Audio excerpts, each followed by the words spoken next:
In the small town of Pine Ridge, nestled in the mountains of Colorado, Linda Carter was enjoying peaceful days with her son's family. As the evening sun cast a warm light through the large windows into the living room, Linda watched with joy as her grandson Oliver diligently practiced at the piano. "Oliver, take that part slowly. There's no need to rush," Linda said gently. Oliver nodded with a serious expression. The way his small fingers carefully pressed the piano keys reminded her of her late son, Daniel. Linda had taught piano to local children for over 30 years. Even after retiring, she continued giving special lessons only to Oliver, her only grandchild. Linda's only son Daniel ran a small music store called Carter's Music in the center of town. Besides work, he enjoyed playing with a band he had formed with friends on weekends. His love for music was truly passed down from mother to son. "Mom, it's tea time," Jessica's voice called from the kitchen, and Oliver stopped practicing and left the piano. Jessica was a young woman who had come to town 5 years ago as a freelance graphic designer. She fell in love with Daniel, who was the owner of a music store client, and they married after just 6 months. Soon after, Oliver was born. Linda respected Jessica as the woman my son chose, but honestly, she was sometimes bewildered by her capricious personality. "Show me Grandpa's pictures again," Oliver pleaded while munching on a cookie. Linda took out an old album from the shelf and showed him pictures of Daniel. Oliver called Daniel Grandpa because when he was born, despite Daniel still being young, he had jokingly said, "I'd rather you call me Grandpa than Dad." The nickname stuck, and now for Oliver, his father would forever be Grandpa. Outside the window, it had started to rain. Mountain weather changes quickly. Linda looked up at the sky and was suddenly overcome with an ominous feeling. Daniel was scheduled to return tonight after finishing a live performance in the neighboring town. Mountain roads become slippery in the rain. Even a familiar road requires caution. "It's all right, Mom," Jessica said, sensing her concern. "Daniel always drives carefully." Linda nodded at those words, but anxiety continued to grow in her heart. In the dead of night, the telephone rang. Its ring sounded ominous against the backdrop of heavy rain. Linda, awakened from sleep, answered the phone to find it was the police calling. They told her Daniel's car had plunged off a cliff on the mountain road. Feeling the blood drain from her face, Linda said into the receiver, "I'll head to the hospital right away," but the voice on the other end continued coldly, "I'm sorry, but your son died at the scene." From that day on, the family's life changed completely. Jessica collapsed in tears, and Linda had to suppress her own grief to support her and Oliver. Though little Oliver couldn't fully comprehend his father's death, he keenly sensed the family's sorrow. On the day of the funeral, people from all over town gathered at the small church. Daniel had been loved by the locals. Linda tried to stay strong, but when it came time to say a final farewell to her son's coffin, tears flowed freely. Oliver tightly gripped her hand and said in a small voice, "Grandma, don't cry." At those words, Linda renewed her determination to be strong for her grandson. As time passed, life gradually returned to normal. Linda reopened her piano school, and Jessica took on more freelance work. Oliver spent more time at the piano, beginning to develop the musical talent that was his father's legacy. However, just as they were starting to recover from their sense of loss, Jessica's behavior began to change. She started coming home late at night and increasingly left Oliver's care to Linda. When Linda inquired out of concern, Jessica brushed it off, saying, "I just need a change of pace." One summer evening, Jessica returned home more excited than usual. After dinner, once Oliver was asleep, she handed Linda a glass of wine and sat down in a chair. "Mother-in-law, actually. I've met someone new," Jessica said. Linda couldn't hide her shock at Jessica's words. It hadn't even been a year since Daniel died. "His name is Robert. He runs a real estate company in Denver. Since meeting him, I feel like I can finally look forward again." Linda held her glass and listened in silence. Jessica's face showed a vitality that had been absent for a long time. However, anxiety spread through Linda's heart. She glanced toward Oliver, thinking of her grandson sleeping in his small room. A black luxury car pulled up in front of Linda's house. The man who stepped out of the car was distinguished by his well-groomed gray hair and expensive suit. Robert Harrison, Jessica's new boyfriend. In his hands was a large package, which he offered to Oliver. "So you're Oliver. I've heard about you from your mom," he said. Oliver timidly accepted the package and opened it to find a remote-controlled car. It was a gift that would delight any child, but Robert's eyes weren't smiling. When Oliver thanked him, Robert simply nodded and averted his gaze. "I'm not good with children. Sorry about that." Linda felt uncomfortable at his words. Was this man really thinking about Jessica and Oliver's future? However, Jessica seemed already enthralled by Robert's charm and would dismiss any concerns about his behavior, saying, "Robert is a busy man. Once you get used to him, I'm sure you'll get along." Once a week, Friday night became the night when Jessica went out on dates with Robert. Linda was happy to look after Oliver. The bond between grandmother and grandson deepened, and Oliver's piano skills improved. Meanwhile, Jessica spent less time at Linda's house, and her words to Oliver grew shorter. On a November morning when the first snow fell, Jessica called Linda into the kitchen and, while brewing coffee, began, "I'm getting married to Robert." Linda tried to smile, but her expression froze at Jessica's next words. "But he's hesitant about marrying a woman with children. Especially a boy." "What do you mean?" "Oliver is your son." Linda's voice trembled. Jessica stared out the window and said, "I know. But Robert has promised me a big house and a new life. He's giving me a fresh start." "A fresh start? What about the memories with Daniel? What about Oliver?" Jessica shrugged. "Oliver is attached to you. You could surely—" "Jessica, what are you saying?" Linda couldn't contain her indignation. "Oliver is your child. He needs his mother." From that day on, the relationship between Jessica and Linda grew cold. Jessica was increasingly absent from home, and Oliver, sensing this, began to show signs of anxiety. "What's wrong with Mom?" Oliver would ask in a small voice, and Linda would cover for Jessica, saying, "Mom's just busy with work," but in her heart, she feared that Jessica might truly leave Oliver behind. On a Saturday when Linda had a gardening club meeting, she left the house for a short time. Upon returning, the house was eerily quiet. "Jessica? Oliver?" There was no answer. A note lay on the table. "I'm starting a new life. Please take care of Oliver. I hope you'll understand someday." Linda immediately called Jessica's cell phone, but it was turned off. Despite her panic, Linda waited all night. Perhaps Jessica had just gone out with Robert. Maybe she had taken Oliver with her. But by the next morning, there was still no sign of them, and Linda decided to contact the police. "Do you have a picture of your grandson?" the young officer asked. To be honest, if his mother took him, this becomes a family matter. Disappointed, Linda returned home and continued calling Jessica. She left voicemail messages and sent emails. There was no response. It was as if the two had vanished from the world. Late that night, the house phone rang. "Is this Mrs. Carter?" "This is Detective Johnson from the Colorado State Police." Linda clutched the receiver with trembling hands.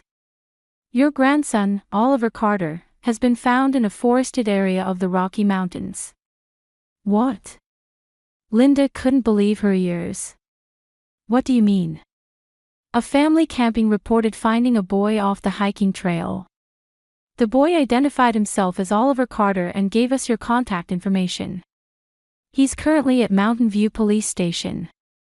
Could you come immediately?" Linda drove to the police station at the foot of the mountain, committing a speeding violation for the first time in her life. As she drove the mountain road at night, her mind was filled with thoughts of Oliver. In the mountains. Why was Oliver in the mountains? What had Jessica done? When she arrived at the police station, a female officer was waiting. Her expression was stern, her voice low. "Mrs. Carter, your grandson was showing early symptoms of hypothermia, but his life is not in danger.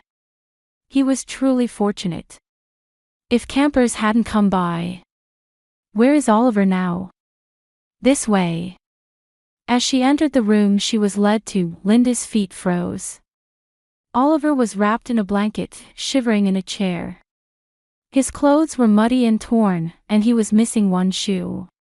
His face had scratches, and his eyes were swollen from crying. "Oliver." As Linda rushed over, Oliver looked up. When he saw his grandmother, he began to sob loudly. "Grandma." Linda embraced her grandson tightly. Oliver's small body was cold and still trembling. "It's okay now, everything's okay," Linda whispered through her tears. Oliver buried his face in his grandmother's chest and said in a shaking voice, "Mom." Mom said, "Because she has a new dad, she doesn't need me anymore." Those words shattered Linda's heart into 1,000 pieces. She held her grandson even tighter, wrapping around his small body protectively. According to the police officer, Oliver was found about 2 miles from the hiking trail in the forest. He had spent the entire night in the cold and fear. "I went for a drive with Mom and Uncle Robert," Oliver told the police. "We stopped the car halfway and they said, 'Let's take a walk in the forest.' But as we walked, Mom let go of my hand and said, 'Wait here for a bit.'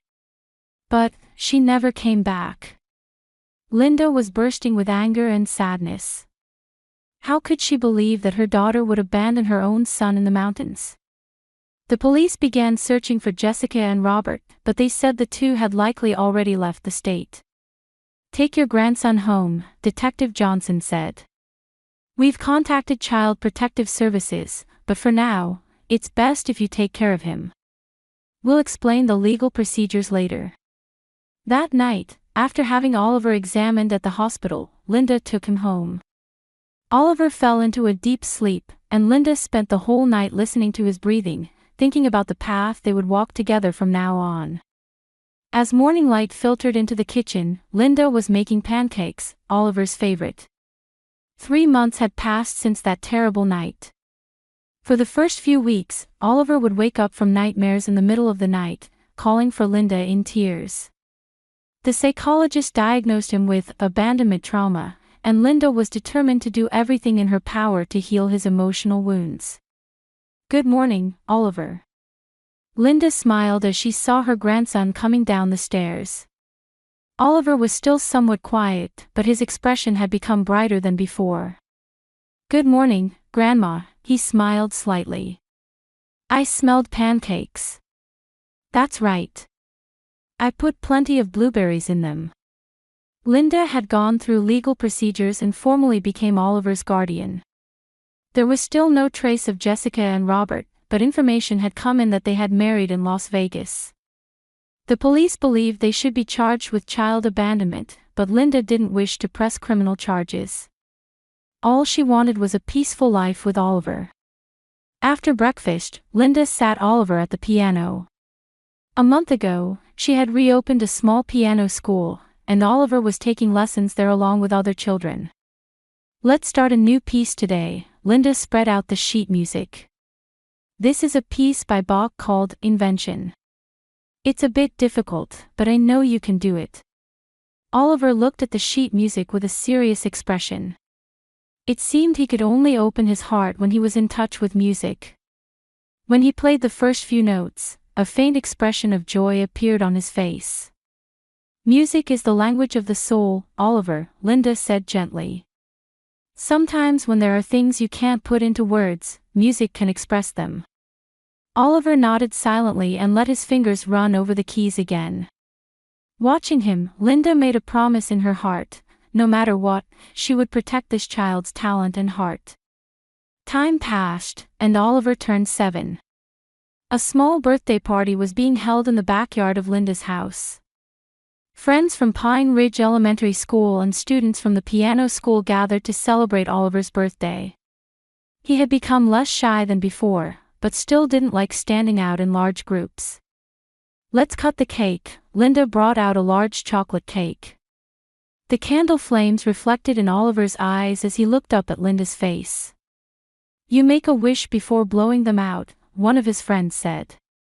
Oliver thought for a moment, closed his eyes, and then blew out all the candles at once. The children cheered. "What did you wish for?" Linda asked later when they were alone. Oliver answered quietly, "That I could stay with Grandma forever." Linda felt a warmth in her chest. "Of course, Oliver. We'll always be together." That night, after Oliver had gone to sleep, Linda opened a letter from her lawyer. It stated that Jessica's whereabouts had been determined. She had apparently been spotted in Reno, Nevada. However, she had shown no indication of claiming custody of Oliver. Linda breathed a sigh of relief. She didn't harbor resentment against Jessica. She only wished for Oliver's peaceful life to continue. As the seasons changed, Oliver turned 10. His piano skills had improved remarkably, to the point where he was winning local music competitions. Linda continued teaching while supporting Oliver's musical activities. "Mrs. Carter, your grandson truly has talent," said Joseph Anderson, the director of the Colorado State School of Music, addressing Linda. After listening to Oliver's performance, he was recommending Oliver for a special junior program. "If he continues to develop his talent this way, a future as a concert pianist is not just a dream." Linda was filled with pride. But at the same time, as Oliver's talent grew, she also worried whether he could completely escape the shadows of his past. Oliver, returning home from school, was playing the piano in the living room while telling Linda about his day. He had grown taller and had developed into a boy with gentle eyes and a kind smile resembling Daniel's. "The teacher said I should try Beethoven's sonata. It looks difficult, but I want to give it a try." Linda nodded with a smile. "I'm sure you can do it. Just don't push yourself too hard." Oliver sat next to Linda and showed a hesitant expression. "Grandma, there's something I want to ask." "What is it?" "My mother. I sometimes remember Mom. I wonder where she is now." Linda caught her breath.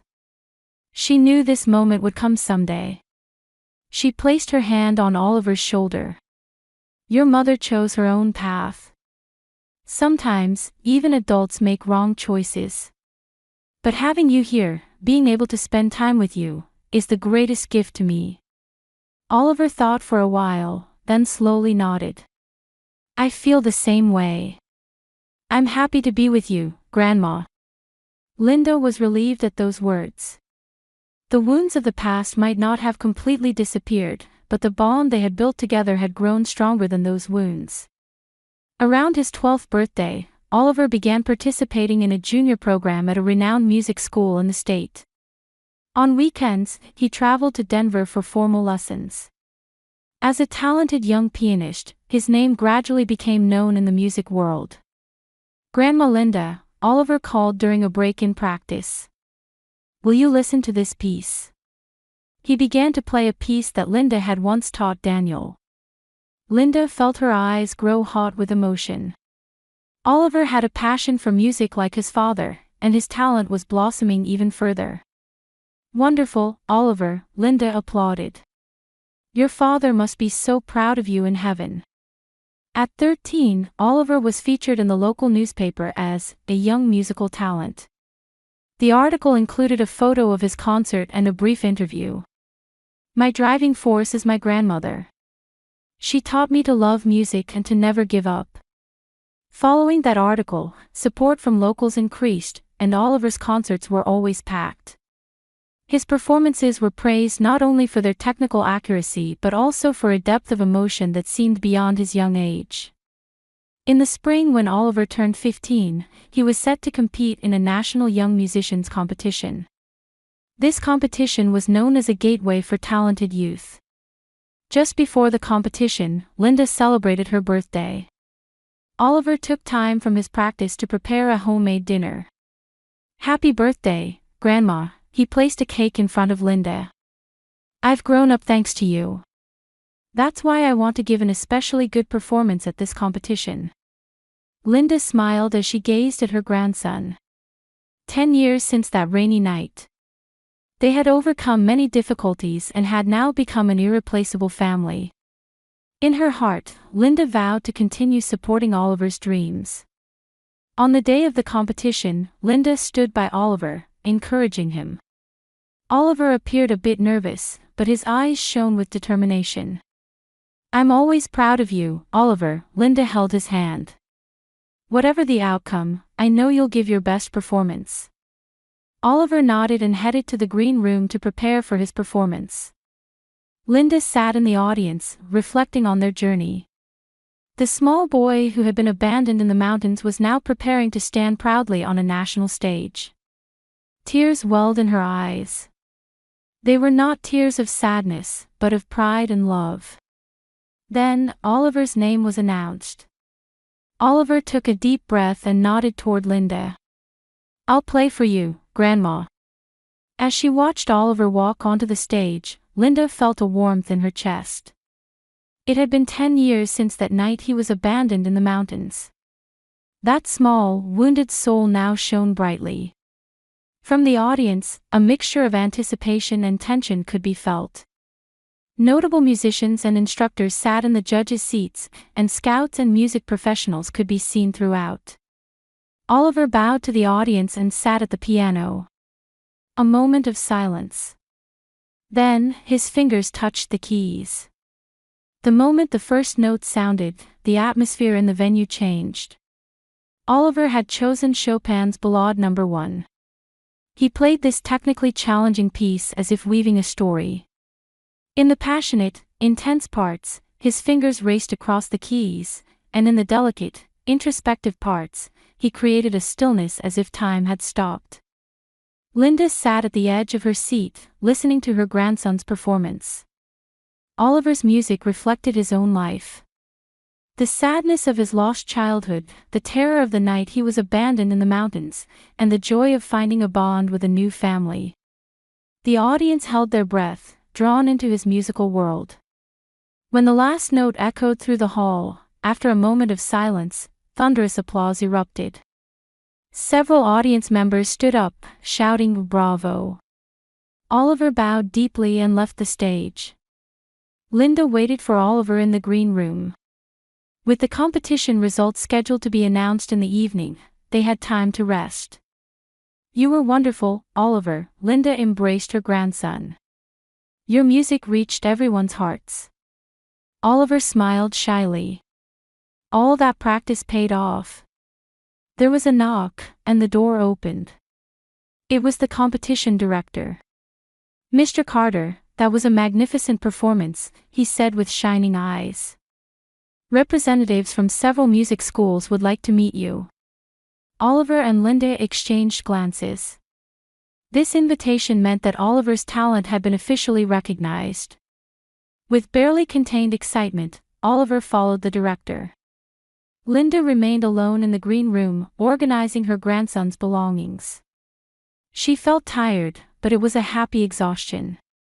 The joy of witnessing her grandson's growth and success filled her heart. Suddenly, the door opened. "Oliver, are you back already?" When Linda turned around, an unfamiliar woman was standing there. "No, not unfamiliar." Linda caught her breath. After 10 years, her face had changed a little, but it was undoubtedly Jessica. "Hello, mother-in-law." Jessica's voice was lower and more refined than before. She was dressed in expensive designer clothes and wore perfectly applied makeup. However, in her eyes was the same calculating light that Linda remembered. "Jessica." Linda was at a loss for words. She hadn't seen her for 10 years.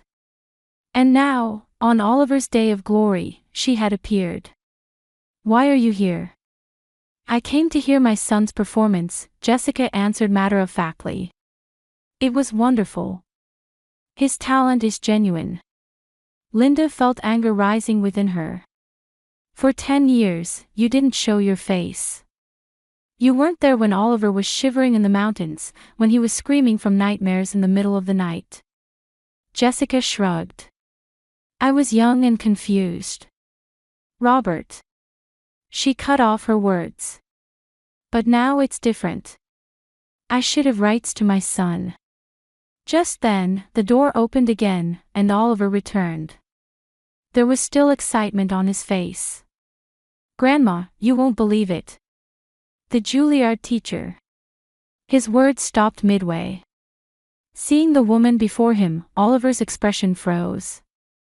Even after 10 years had passed, his mother's face had not disappeared from his memory. "Oliver." Jessica stepped forward and reached out her hand. "My son. I've come to get you." Linda, trembling with anger, stood protectively in front of Oliver. "You abandoned him in the mountains." Oliver remained silent. Complex emotions were crossing in his eyes. "I was young and confused then," Jessica made excuses. "But now it's different. I have a successful career. I can give you the life and education you deserve." Linda was about to argue, but Oliver gently touched her arm and stepped forward. "I remember," Oliver's voice was calm. "The moment in the darkness of the mountains when you let go of my hand. You said, 'Wait here for a bit,' and never came back." Jessica's face changed color. "Oliver, that was. I've always wondered why," Oliver continued. "Why a mother could abandon her child. And over a long time, I've come to understand. True family is determined not by blood ties, but by love." He turned back to Linda and showed a gentle smile. "Grandma Linda is my true family." Jessica pressed her lips together. "This is no time for sentimentality. Legally, I am your guardian. I've hired a lawyer. My career is going well, and I can provide an environment that will nurture your talent." Oliver looked at her calmly.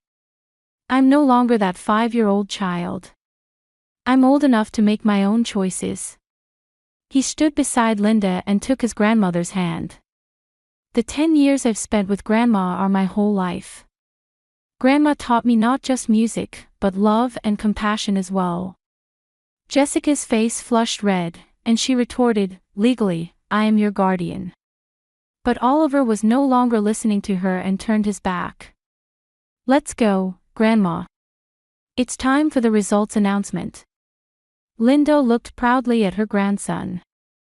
He had grown. The wounded little soul was now a young man with a strong core. As they were about to leave the green room, Jessica threw one last comment. "Don't think this is over. I won't give up." Oliver didn't look back. In the solemn courtroom of the Colorado family court, on the wooden benches sat residents of Pine Ridge who supported Linda and Oliver. On the opposite side were Jessica in sophisticated attire and her team of expensive lawyers. Considering the future of a talented son, living with a young mother would be best, Jessica's lawyer argued. "Mrs. Carter is already 71. Does she have the physical strength left to support Oliver's education and future career?" Linda's lawyer stood up quietly. For 10 years, it was Linda Carter who raised Oliver.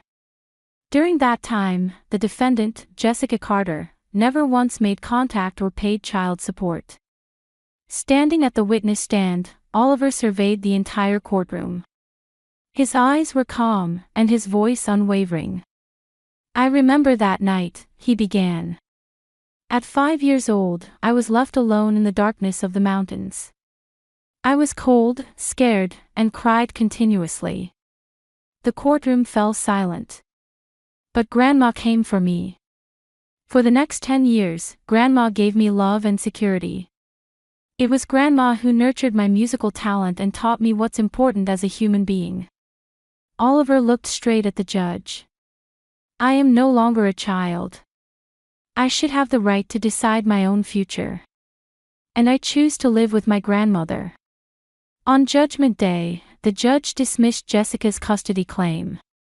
Considering the best interests of the child, I rule that Linda Carter, who has provided a stable environment, should continue to be Oliver's legal guardian. Jessica's face changed color, and she was discussing in hushed tones with her lawyer. The judge continued. Furthermore, for the crime of child abandonment, I sentence Jessica Carter to 3 years of probation. Linda and Oliver quietly embraced. Finally, they were freed from their long anxiety. 3 years later, in New York, 18-year-old Oliver had gained admission to Juilliard School of Music on a full scholarship. Linda had also moved to a small apartment in Manhattan to support her grandson's new life. "Grandma, today's rehearsal went well," Oliver reported as soon as he got home. "I've been selected as the soloist for next month's concert." Linda proudly watched her grandson's growth. The small boy who had trembled in the mountains was now preparing to spread his wings to the world. On the day of the concert, Oliver performed Tchaikovsky's Piano Concerto. The audience was captivated by his passionate performance and gave him a standing ovation. After the curtain call, Oliver noticed a woman standing at the back of the auditorium. It was Jessica. After the concert, he approached her. "You came." Jessica had lost some weight, and her previous glamour had faded. "That was a wonderful performance," she said quietly. "I don't hate you," Oliver said. "But we can't go back to the past. I'm going to walk my own path from now on." Jessica nodded slightly, then quietly left the venue. Linda and Oliver held hands as they walked through the New York night under a starry sky. The bond they had built was a testament to true family, beyond blood ties. "Grandma," Oliver said, looking up at the night sky. "Thank you for giving me a real family." Linda smiled. Neither her life nor her journey with her grandson was over yet. New adventures awaited them.